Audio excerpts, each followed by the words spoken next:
الحمد لله نحمده ونستعينه ونستغفره ونؤمن به ونتوكل عليه ونعوذ بالله من شرور أنفسنا ومن سيئات أعمالنا من يهده الله فلا مضل له ومن يضلله فلا هادي له ونشهد أن لا إله إلا الله وحده لا شريك له ونشهد أن سيدنا وسندنا ونبينا ومولانا محمدا عبده ورسوله أما بعد أعوذ بالله من الشيطان الرجيم بسم الله الرحمن الرحيم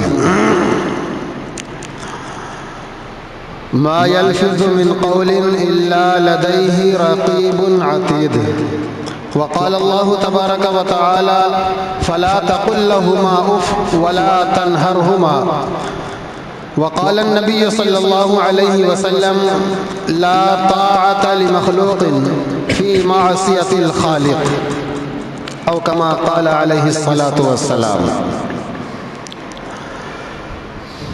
میرے محترم بزرگوں، دوستو، عزیز ساتھیوں، حدیث پاک میں آتا ہے کہ جو شخص مسجد پہلے آئے اور اگلی صف میں بیٹھے اسے اونٹ قربان کرنے کا ثواب ملتا ہے۔ اسی طرح سے اور بھی دیگر جانوروں کو اللہ کے راستے میں قربان کرنے کا ثواب ملتا ہے۔ لیکن بڑے افسوس کی بات ہے کہ اپنی مسجد کے اندر اکثر یہ دیکھا جاتا ہے کہ جگہ پہلے سے فکس ہوتی ہے۔ جن کی عادت آگے بیٹھنے کی ہے وہ آگے بیٹھتے ہیں اور جن کی پیچھے بیٹھنے کی ہے وہ بالکل ہی پیچھے بیٹھتے ہیں۔ ابھی آدھی صف خالی ہے مسجد کے اندرونی حصے میں، تو آپ لوگوں کو ثواب کی ضرورت نہیں ہے کہ آگے آ جائیں اٹھ کر کے۔ ادھر ابھی 2-3 صف جگہ پوری کی پوری خالی پڑی ہوئی ہے۔ جو بچے ہیں وہ پیچھے رہے، جو نوجوان ہیں، جو اپنے آپ کو سمجھدار اور عقل مند سمجھتے ہیں، وہ آگے آ جائیں۔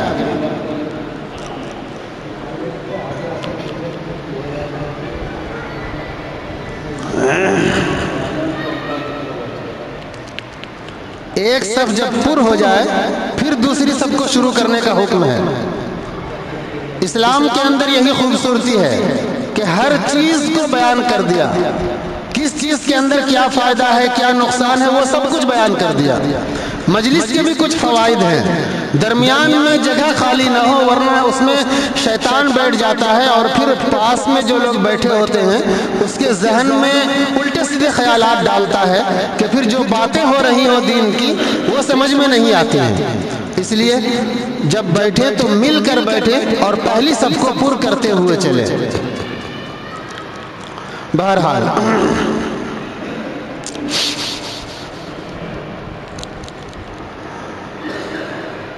اللہ رب العزت نے اس دنیا کے اندر انسانوں کو پیدا فرمایا، انسانوں سے متعلق کچھ احکام بھی نازل فرمائے۔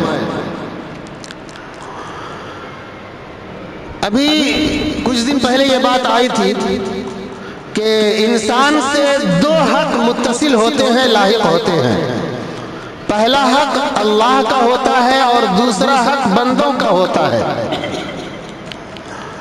حقوق اللہ اور حقوق العباد،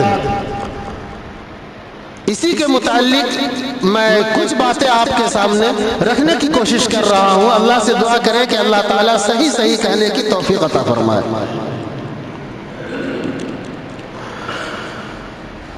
روایت میں آتا ہے کہ قیامت کے دن اللہ رب العزت کے پاس 3 طرح کی کاپی، 3 طرح کے رجسٹر ہوں گے، 3 دفتر ہوگا جس میں بندوں کے اعمال لکھے ہوئے ہوں گے۔ پہلا رجسٹر جو ہوگا اس کے اندر جو کچھ بھی لکھا ہوا ہوگا اللہ رب العزت اس کے سلسلے میں کوئی بھی رعایت نہیں فرمائیں گے۔ اس کے اندر جو لکھا ہوگا اس کے مطابق بالکل بندے کو بدلہ ملے گا۔ پہلے رجسٹر کے اندر بہت چھوٹی سی بات، مختصر سی بات آپ کے سامنے کروں گا، طبیعت بھی کوئی خاص صحیح نہیں ہے، اس لیے توجہ سے سنیں۔ پہلے رجسٹر کے اندر جو کچھ بھی اللہ نے لکھا ہوگا اس کے اندر کسی قسم کی رعایت نہیں کی جائے گی، جو لکھا ہوگا بالکل ہو بہو اس کے متعلق فیصلہ ہو جائے گا۔ دوسرے رجسٹر کے اندر، دوسرے دفتر کے اندر جو کچھ بھی لکھا ہوگا اس کے اندر اللہ رب العزت اگر چاہیں گے تو اپنے بندے کو معاف فرما دیں گے، اور اگر چاہیں گے تو سزا دیں گے۔ دو قسم کے رجسٹر ہوئے۔ تیسری قسم کے جو رجسٹر ہوں گے اس کے اندر اللہ رب العزت معاف نہیں فرمائیں گے، بندے اگر چاہے تو اللہ رب العزت معاف فرمائیں گے۔ بندہ اگر معاف کر دے اس کے بعد پھر اللہ چاہے تو معاف کریں گے، اور یہ صورت نہ ہوگی کہ بندہ معاف کرے تو پھر اللہ رب العزت کوئی ایسی صورت پیدا فرما دیں گے جس سے وہ بندہ معاف کرے گا اور پھر دوسرا بندہ آگے کا سفر طے کرے گا۔ یہ تین قسم کے رجسٹر ہوئے۔ پہلے قسم کے رجسٹر کے اندر جو کچھ بھی لکھا ہوگا اس کے اندر رعایت نہیں کی جائے گی۔ دوسری قسم کے رجسٹر کے اندر جو ہوگا اس کے اندر اللہ چاہیں گے تو معاف فرمائیں گے اور چاہیں گے تو سزا دیں گے۔ لیکن مفسرین لکھتے ہیں، محدثین لکھتے ہیں، بزرگان دین نے لکھا ہے کہ قوی امید یہی ہے کہ اللہ رب العزت معاف فرما دیں گے۔ تیسرے رجسٹر کے اندر جو کچھ بھی لکھا ہوگا جب تک بندہ معاف نہیں کرے گا اللہ بھی معاف نہیں فرمائیں گے، لیکن بزرگوں نے لکھا ہے کہ اللہ ایسی صورت پیدا فرمائیں گے کہ جس سے بندہ معاف کر دے گا۔ یہ تین طرح کی کاپی، تین طرح کے رجسٹر اللہ کے سامنے ہوں گے۔ اب ان تینوں کے اندر لکھا کیا ہوگا اس کو توجہ سے سننا ہے اور سمجھنا ہے۔ پہلے رجسٹر کے اندر یہ لکھا ہوگا، حدیث پاک میں آتا ہے کہ بندوں نے جو شرک کیا، جو کفر کیا، وہ سب کچھ لکھا ہوا ہوگا۔ اور یہ شرک ایسا گناہ ہے، اللہ کے ساتھ کسی کو شریک کرنا، یا وہ صفت جو صرف اور صرف اللہ کے ساتھ خاص ہے اس کے اندر کسی اور کو شریک کرنا، ایسا گناہ اگر کسی نے کیا ہے تو اللہ رب العزت اسے معاف نہیں فرمائے گا۔ اللہ رب العزت اسے معاف نہیں فرمائے گا۔ اور شرک کیا چیز ہوتی ہے، شرک ہے کیا چیز، اس کو بھی سمجھنا ہے۔ لیکن اس سے پہلے سمجھیں کہ شرک کتنا بڑا گناہ ہے۔ اللہ رب العزت کو ہم کیا سمجھتے ہیں؟ اپنا خالق سمجھتے ہیں۔ اللہ رب العزت کو ہم کیا سمجھتے ہیں؟ اپنا خالق سمجھتے ہیں، اپنا مالک سمجھتے ہیں۔ سب کچھ اس کے قبضے میں ہے، سب کچھ اس کے اختیار میں ہے۔ اس کے باوجود اگر کوئی شخص اللہ کے ساتھ ساتھ کسی اور کو بھی ان کاموں میں جو کام صرف اللہ سے ہو سکتا ہے کسی اور کو بھی اس کام کا کرنے والا سمجھتا ہے تو یہی شرک ہے۔ جو صفت اللہ کے ساتھ متصف ہے اس صفت کے ساتھ کسی اور کو بھی وہ شریک کرتا ہے تو یہی شرک ہے۔ ہم سب کے آباء و اجداد حضرت ابراہیم علیہ نبینا علیہ السلام نے کہا تھا، آپ کو یاد ہوگا وہ بتوں کو توڑنے کا واقعہ، وہ بادشاہ کے سامنے کھڑے ہو کر مناظرہ کرنے کا واقعہ۔ بادشاہ نے کہا کہ تمہارا اللہ کیا کر سکتا ہے؟ ابراہیم علیہ السلام نے جواب دیا کہ ہمارا اللہ روزانہ، ہمارا اللہ کسی کو زندہ کر سکتا ہے، زندے کو مردہ کر سکتا ہے اور مردے کو زندہ کر سکتا ہے۔ بادشاہ نے کیا کہا تھا؟ وہ کام تو میں بھی کر سکتا ہوں۔ ایک دو شخص کو بلایا، دو قیدی کو بلایا، ایک کو قتل کر دیا اور ایک کو چھوڑ دیا۔ پھر لمبا مناظرہ ہوا، وہیں پر ایک جملہ حضرت ابراہیم علیہ نبینا علیہ السلام نے کہا تھا کہ میرا اللہ وہ ہے کہ جب میں بیمار ہوتا ہوں وہ مجھے شفا دیتا ہے۔ یہ لفظ کہا تھا یا نہیں کہا تھا؟ قرآن اٹھا کر دیکھیں، ابراہیم، سورہ ابراہیم کے اندر یہ بات موجود ہے، وَإِذَا مَرِضْتُ فَهُوَ يَشْفِينِ۔ ابراہیم علیہ السلام نے کہا کہ جب میں بیمار ہو جاتا ہوں تو میرا اللہ مجھے شفا دیتا ہے۔ تو شفا دینے کی طاقت کس کے اندر ہے؟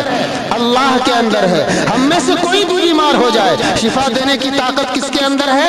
اللہ کے اندر ہے۔ اب کوئی شخص یہ سمجھے، کوئی بھی ہو دنیا کا، مسلمان ہو یا غیر مسلم ہو، غیر مسلم کے اندر جتنے بھی مذاہب کے لوگ ہیں سب اس کے اندر آ گئے۔ اب کوئی بھی شخص یہ سمجھتا ہے کہ اللہ کے علاوہ کوئی اور ہمیں شفا دے سکتا ہے، جب ہم بیمار ہوتے ہیں اللہ کے علاوہ کوئی مورتی ہے یا کوئی گنگا میاں ہے یا کوئی اور پوجا وغیرہ ہے یا کوئی اور بھی چیز ہے، کوئی مخلوق ہے، کوئی نیک بندہ ہے، کوئی پیر ہے، کوئی فقیر ہے، اس کے اندر یہ طاقت ہے کہ وہ ہمیں شفا دے سکتا ہے، اور بندہ اس کے پاس مانگنے چلا بھی جاتا ہے، اپنی پریشانی اسے سنا بھی دیتا ہے، یہ شرک ہوا۔ اور اللہ فرماتا ہے، اللہ کا وعدہ ہے، ان اللہ لا یغفر ان یشرک بہ ویغفر ما دون ذلک لمن یشاء، کہ اللہ رب العزت تمام گناہوں کو معاف کر سکتا ہے، جس کو چاہیں گے معاف کر دیں گے، لیکن اللہ کے ساتھ کسی کو شریک ٹھہرایا جائے تو اللہ معاف نہیں کرے گا۔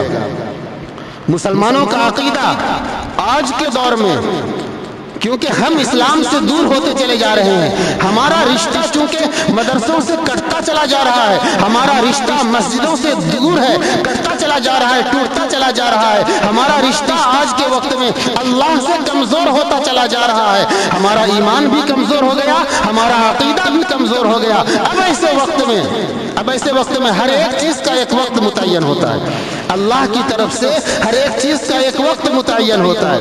جب بیمار ہونا لکھا ہوگا آپ اسی وقت بیمار ہوں گے، جب شفا پانا لکھا ہوگا اسی وقت آپ شفا پائیں گے۔ ایسا نہیں ہے کہ آپ فلاں کے در پر چلے جائیں، فلاں کی پوجا کر لیں، فلاں کے سامنے سر جھکا لیں، فلاں کی عبادت کر لیں، آپ کو شفا مل جائے، ایسا نہیں ہے۔ اس دنیا کے اندر اللہ رب العزت اپنے بندوں کو آزماتا ہے، اس دنیا کے اندر آزماتا ہے۔ لوگ کہتے ہیں کہ میں اتنے دنوں سے بیمار تھا، اتنے دنوں سے بیمار تھا، میں نے گنگا میں پھل چڑھایا، نہایا، اللہ نے اور گنگا میاں نے مجھے شفا دے دی، نعوذ باللہ۔ اس طرح کی بات کرتے ہیں لوگ۔ اللہ حفاظت فرمائے، شفا دینے کی طاقت صرف اور صرف اللہ کے اندر ہے۔ مسلمانوں کا عقیدہ بالکل اس کے اندر بگڑتا چلا جا رہا ہے، اور یہ سوچ بن گئی کہ اب اللہ سے کچھ نہیں ہوتا، سب کچھ ان چیزوں سے ہوتا ہے جس کو غیر مسلم وغیرہ پوجتے ہیں، عبادت کرتے ہیں۔ یہ طریقہ اور یہ عقیدہ رکھنا بالکل غلط ہے۔ یہ دنیا کیا ہے؟ دارالاسباب ہے، یہاں پر پریشانیاں آئیں گی، امتحان گھر ہے، ہر وقت ہمیں آزمایا جائے گا، کبھی بیماری دے کر آزمایا جائے گا، کبھی صحت دے کر آزمایا جائے گا۔ جب صحت ملتی ہے تب تو ہم بڑے خوش ہو جاتے ہیں اور اپنی طاقت پر غرور گھمنڈ کرنے لگتے ہیں، اور جب بیماری ملتی ہے تو ہم پریشان ہو کر پھر ادھر ادھر اپنے سر جھکانے لگتے ہیں اور ہم قرآن کی آیت کو بھول جاتے ہیں۔ اللہ رب العزت کہتا ہے، ایک بات سمجھ لیجئے، یہاں کی پریشانیوں کو برداشت کر کے راہ راست پر جمے رہنا، سیدھے راستے پر جمے رہنا، دین پر جمے رہنا، یہ اصل چیز ہے۔ اللہ فرماتا ہے، ام حسبتم ان تدخلوا الجنة ولما يأتكم مثل الذين خلوا من قبلكم مستهم البأساء والضراء وزلزلوا حتى يقول الرسول والذين آمنوا معه متى نصر الله۔ اس آیت کریمہ کا خلاصہ یہ ہے، اللہ رب العزت انسان کو آزمانا چاہتا ہے۔ ہر انسان جنت میں جانا چاہتا ہے، جانا چاہتا ہے یا نہیں چاہتا ہے؟ ہر انسان جنت میں جانا چاہتا ہے، لیکن اللہ فرماتا ہے، ام حسبتم ان تدخلوا الجنة، کیا تم یہ خیال کرتے ہو کہ تم جنت میں داخل ہو جاؤ گے؟ ان تدخلوا الجنة ولما يأتكم مثل الذين خلوا من قبلكم، جس طرح تم سے پہلے لوگوں کو آزمایا گیا، جس طرح تم سے پہلے لوگوں کو بیماری دی گئی، جس طرح تم سے پہلے لوگوں کو غربت میں مبتلا کیا گیا، جس طرح تم سے پہلے لوگوں کے جان اور مال میں نقصان کیا گیا، تو کیا تمہارے جان اور مال میں نقصان نہیں کیا جائے گا اور تمہیں نہیں آزمایا جائے گا، تمہیں یوں ہی جنت میں داخل کر دیا جائے گا؟ ایسا نہیں ہو سکتا ہے۔ جس طرح اس سے پہلے لوگوں کو آزمایا گیا اسی طرح آج بھی آزمایا جائے گا، اور قیامت تک جب تک انسان اس دنیا میں باقی رہیں گے تب تک ہر ایک کو آزمایا جائے گا۔ کسی پر مصیبت آئیں گی، کسی پر فقر و فاقہ ہوگا، کسی کی اولاد کا انتقال ہو جائے گا، کسی کی کھیتی برباد ہو جائے گی، کسی کا باغیچہ جل جائے گا، ختم ہو جائے گا، کسی کا گھر گر جائے گا، مکان گر جائے گا۔ اس طرح کی پریشانیاں آتی رہتی ہیں، اسی کا نام تو دنیا ہے، اسی کا نام تو زندگی ہے۔ اگر ان چیزوں سے اکتا کر انسان مسجد سے رشتہ توڑ لے، ان چیزوں سے اکتا کر گھبرا کر انسان اللہ سے رشتہ توڑ لے، تو پھر وہ انسان ناکام ہو گیا اور شیطان کے جال میں پھنس گیا۔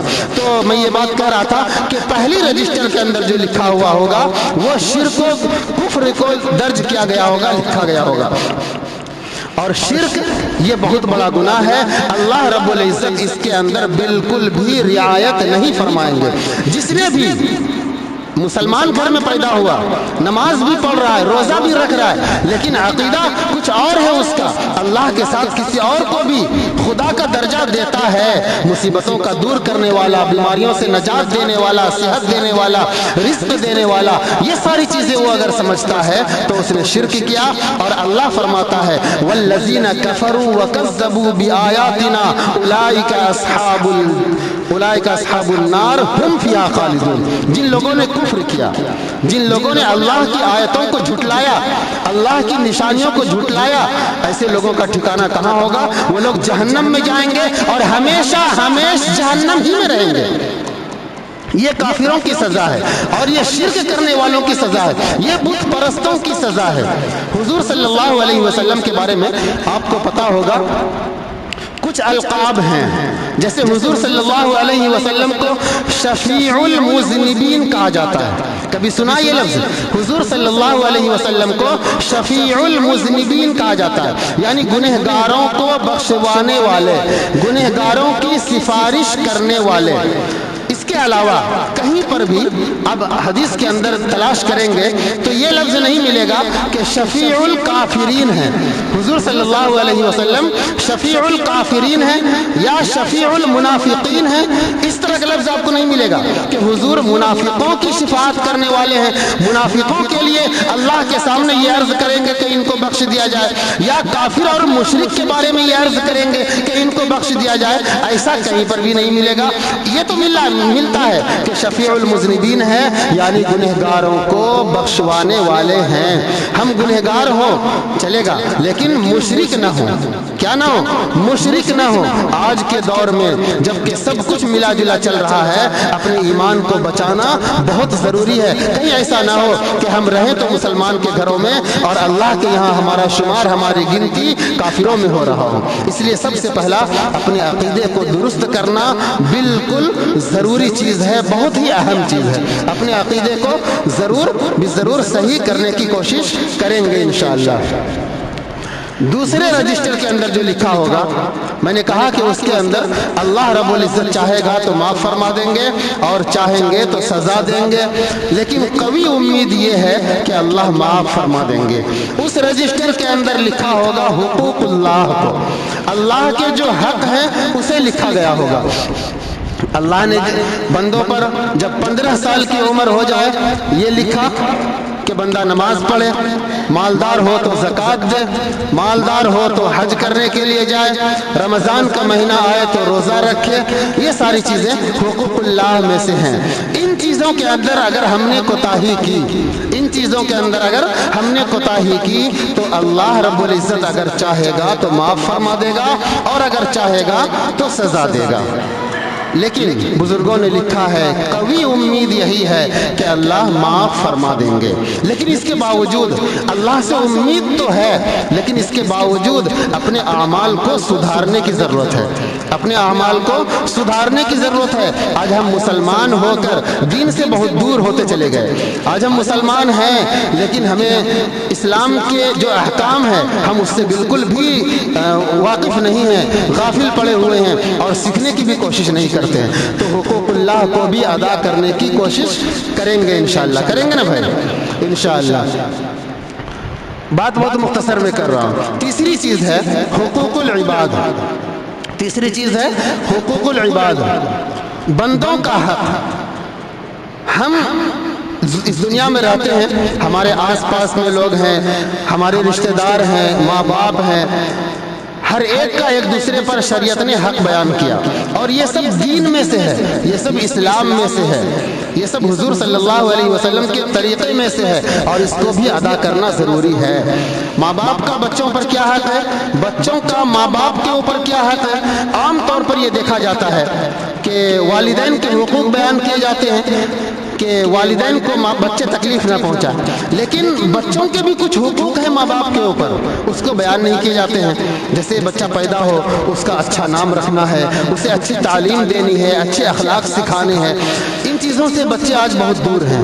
ہمارے گھروں کے اندر سب کچھ کا ہم انتظام کرتے ہیں، لیکن اپنے بچوں کو اچھے اخلاق کیسے سکھانے ہیں، ان سے بیٹھ کر 1 گھنٹہ کس طرح سے بات کرنی ہے، یا بڑوں کے سامنے کس طرح ہمارا بچہ بات کرے، ان چیزوں کو ہم نہیں سکھاتے ہیں۔ یہی وجہ ہے کہ جب ہم ان چیزوں سے اپنے بچوں کو دور رکھتے ہیں تو وہی بچے آگے چل کر ہماری بھی اطاعت نہیں کرتے ہیں، ہماری بھی فرما برداری نہیں کرتے ہیں۔ آج بہت سے گھرانے ایسے ہیں، بلکہ یہ کہا جائے کہ 10% گھر کو چھوڑ کر 90% گھر ایسے ہیں جہاں پر نہ بچے ماں باپ کی قدر کرتے ہیں، نہ ماں باپ بچے کی قدر کرتے ہیں۔ ان کو اچھے اخلاق نہیں سکھائے جا رہے ہیں، وہ بروں کے ساتھ رہ کر برے بن رہے ہیں۔ بچوں کی فطرت ہوتی ہے، جب وہ پیدا ہوتا ہے اس کا ذہن بالکل صاف ہوتا ہے، خالی ہوتا ہے، جیسے لوگوں کے ساتھ اٹھے گا بیٹھے گا وہی چیز اس کے دل و دماغ میں چھپتی چلی جائے گی، بیٹھتی چلی جائے گی۔ اگر ہم اچھی چیزیں سکھائیں گے، اپنی اطاعت کرنی سکھائیں گے، اپنی خدمت کرنی سکھائیں گے، لوگوں سے اچھے طریقے سے بات کرنا سکھائیں گے تو وہ وہی چیز سیکھے گا۔ اور اگر یہ چیز ہم نہیں سکھائیں گے، ہم ان کو اچھی تعلیم نہیں دیں گے، بڑوں کے ساتھ کس طرح بیٹھنا یہ نہیں سکھائیں گے، ماں باپ کے ساتھ کیسے رہنا یہ نہیں سکھائیں گے، بیوی کے ساتھ کیسے برتاؤ کرنا یہ نہیں سکھائیں گے، تو پھر جب ہمارا بچہ اسکول اور کالج کے اندر پڑھنے کے لیے جائے گا، وہاں پر اوباش قسم کے لوگ جب ملیں گے، آزاد مزاج کے لوگ ملیں گے، تو پھر وہ جو کریں گے وہ چیزیں ان کے ذہن میں بیٹھتی چلی جائیں گی، اور پھر وہیں سے بے حیائی کی باتیں شروع ہوں گی اور بے حیائی والے حرکت بھی شروع کریں گے۔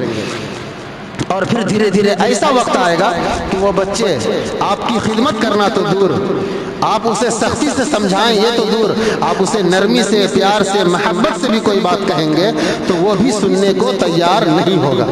ایسا ہو رہا یا نہیں ہو رہا ہے سماج میں؟ یا سب کا بچہ یہاں پر بالکل شریف ہے؟ اگر شریف ہو تو بہت اچھی بات ہے، خوش ہونے کی بات ہے۔ اگر ہر ایک کا بچہ شریف ہو تو بالکل خوش ہونے کی بات ہے، لیکن مجھے ایسا لگتا نہیں ہے۔ ہر ایک گھر کے بعد دوسرا گھر ایسا آپ کو مل جائے گا جہاں پر والدین کی نافرمانی ہو رہی ہے، والدین کی نافرمانی ہو رہی ہے۔ حقوق العباد میں کے اندر بہت تفصیل ہے، لیکن وقت ساتھ نہیں دے رہا ہے۔ ایک چھوٹی سی بات کہہ کر بس اپنی بات کو ختم کرتا ہوں۔ ہمارے سماج میں مسلم معاشرے میں اگر کوئی شخص شراب پیتا ہے اسے گنہگار سمجھتے ہیں یا نہیں سمجھتے ہیں؟ سمجھتے ہیں یا نہیں بھائی؟ پیچھے والے سب سو رہے ہیں کیا؟ سمجھتے ہیں نا جی؟ کوئی شخص بھی شراب پی رہا ہو اسے گنہگار سمجھتے ہیں، کوئی شخص جھوٹ بول رہا ہو اسے بھی گنہگار سمجھتے ہیں، کوئی شخص نماز چھوڑ رہا ہو اسے گنہگار سمجھتے ہیں، کوئی شخص جوا کھیل رہا ہو اسے بھی گنہگار سمجھتے ہیں، کوئی شخص بدکار ہو اسے بھی گنہگار سمجھتے ہیں۔ جتنی بھی برائی ہے ہمارے سماج کے اندر سب کو گنہگار سمجھتے ہیں، اور شراب پینے والے کو، جوا کھیلنے والے کو، بدکاری کرنے والے کو ہم لوگ بہت بڑا گنہگار سمجھتے ہیں۔ لیکن حدیث پاک میں آتا ہے کہ ان سب میں سب سے بڑا گنہگار عاق الوالدین، والدین کی نافرمانی کرنے والا ہے، والدین کی نافرمانی کرنے والا ہے۔ بات سمجھ میں آ رہی ہے؟ والدین کی نافرمانی کرنے والا جو گناہ بھی میں نے آپ کے سامنے بیان کیے ان تمام میں سب سے بڑھ کر ہے۔ آپ کو معلوم ہے اس کا کیا مرتبہ بیان کیا گیا کہ جہنم کے اندر جو شخص والدین کی نافرمانی کرنے والا ہوگا اس کو کس مقام پر رکھا جائے گا؟ بس ایک چھوٹی سی بات، ابلیس کو ہم لوگ جانتے ہیں نا ابلیس کو بچپن سے نام سنتے آ رہے ہیں۔ جب انسان کی پیدائش کا موقع ہوا، انسان کو پیدا کیا گیا، آدم علیہ السلام کو پیدا کیا گیا، فرشتوں کا سردار تھا ابلیس، فرشتوں میں نہیں تھا لیکن ان کی عبادت کی وجہ سے اللہ نے ان کو فرشتوں کا سردار بنا دیا تھا۔ ایک سجدے کا منکر ہوا، انکار کیا، وہاں پر بہت ساری باتیں ہوئی، اللہ نے ان کو نکال دیا، انہوں نے بھی وعدہ کیا کہ ہم آپ کے بندے کو جنت میں جانے نہیں دیں گے، جہنم میں پہنچا کر رہیں گے۔ تو وہ ابلیس، وہ شیطان جس نے تمام لوگوں کو گناہوں پر لگایا ہے، اس کے گناہ کا اندازہ لگا سکتے ہیں؟ حدیث پاک میں آتا ہے کہ جو کوئی برا طریقہ ایجاد کرتا ہے اس کو اس کا گناہ ملتا ہے۔ پھر اس برے طریقے پر جو کوئی بھی چلتا جاتا ہے ان تمام لوگوں کے برائی پر چلنے کا بھی گناہ اس پہلے شخص کو ملتا ہے جس نے برائی کا ایجاد کیا تھا، شروعات کیا تھا۔ تو ابلیس جو تمام لوگوں کو گناہ پر لگا رہا ہے، ابلیس جو تمام لوگوں کو اللہ کی نافرمانی پر لگا رہا ہے، ابلیس جو تمام لوگوں کو مسجد سے دور رکھ رہا ہے، وہ ابلیس جو تمام لوگوں کو تمام گناہوں پر لگا رہا ہے، اسے اللہ رب العزت جہنم میں کس درجے میں رکھے گا اس کا اندازہ لگا سکتے ہیں؟ نہیں لگا سکتے۔ بہت ہی پرخطر جگہ میں ابلیس کو ڈالا جائے گا۔ حدیث پاک میں آتا ہے کہ جہاں ابلیس کو ڈالا جائے گا اس سے ایک درجہ اوپر ماں باپ کے نافرمانوں کو رکھا جائے گا۔ جو لوگ ماں باپ کو ستاتے ہیں، ماں باپ کے نافرمان ہیں، ماں باپ کو تکلیف پہنچاتے ہیں، اس کو ابلیس سے بس ایک درجہ اوپر رکھا جائے گا۔ اب اندازہ لگائیں کہ جو لوگ والدین کی نافرمانی کرتے ہیں اسے کتنی بڑی سزا ملنے والی ہے، کتنی بڑی سزا ملنے والی ہے۔ جو شخص اپنے ماں باپ کو ناراض کرتا ہے، جو شخص اپنے ماں باپ کے حقوق کو پامال کرتا ہے، اللہ بھی اس سے ناراض ہو جاتے ہیں۔ حدیث پاک کے الفاظ ہیں رضا الرب فی رضا الوالد وسخط الرب فی سخط الوالد، کہ اللہ کا راضی ہونا یہ ماں باپ کی رضامندی کے اندر ہے، اور اللہ کا ناراض ہونا یہ ماں باپ کی ناراضگی کے اندر ہے۔ ایک صحابی ہیں، واقعہ بتانے کا وقت نہیں ہے، ایک صحابی ہیں ماں باپ کے لیکن وہ نافرمان تھے۔ واقعہ سنا ہوگا آپ لوگوں نے، ماں باپ کے نافرمان تھے، موت کا وقت قریب آ گیا، ان کی زبان پر کلمہ جاری نہیں ہو رہا ہے۔ صحابی ہیں، حضور کی مجلس میں بیٹھے، حضور کو دیکھا، حضور کے باتوں کو سنا، ان کے زمانے میں قرآن نازل ہو رہا ہے، لیکن وہ والدین کی نافرمان، کسی وجہ سے ان کے والدین کو تکلیف پہنچی ہے۔ والدین کے نافرمان نہیں کہہ سکتے، کسی وجہ سے، کسی عمل سے ان کے والدین کو تکلیف پہنچی تھی، ان کی ماں زندہ تھی، کلمہ زبان پر جاری نہیں ہو رہا ہے۔ ہم تو گنہگار ہیں، دن رات والدین کی نافرمانی کرتے رہتے ہیں، کیا ہماری زبان پر کلمہ آسانی سے چڑھ جائے گا؟ اس کا اندازہ لگائے میرے بھائی، یہ بہت بڑے گناہ ہیں۔ وقت نہیں ہے، میں انہی باتوں پر اپنی بات کو ختم کرتا ہوں۔ اللہ تعالی ہم سب کو عمل کی توفیق عطا فرمائے، اور جو 3 گناہ یہاں پر بیان کیے گئے تینوں سے بچنے کی توفیق عطا فرمائے۔ وآخر دعوانا ان الحمد للہ رب العالمین۔